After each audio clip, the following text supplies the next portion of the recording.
मुंबई ते पंढरपूर पायी दिंडीच्या माध्यमातून आज या ठिकाणी हा सोहळा उपस्थित वारकऱ्यांच्या उपस्थितीमध्ये होतोय। मी डॉक्टर शांताराम कारंडे, 47 वर्षापूर्वी माझे वडील हरिभक्त पारायण पांडुरंग ज्ञानोबा कारंडे यांनी या मुंबई ते पंढरपूर दिंडीची स्थापना केली आणि फक्त सुरुवातीला 5 लोक दिंडीमध्ये गेले।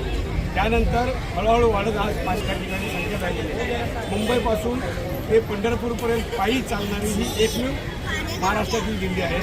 त्याला 47 वर्षाचा वारसा आहे आणि दरवर्षी या ठिकाणी मुंबईतून विविध ठिकाणाहून वारकरी संप्रदाय एकत्र येतात आणि त्या माध्यमातून मुंबईतून निघालेली दिंडी ही विना कुठल्याही संकटाला मात करून त्या ठिकाणी पंढरपुराला आषाढी एकादशी आहे त्या दिवशी वेळ पोहोचते। 1 महिन्याचा प्रवास आहे या दिंडीचा आणि प्रत्येक ठिकाणी त्या ठिकाणी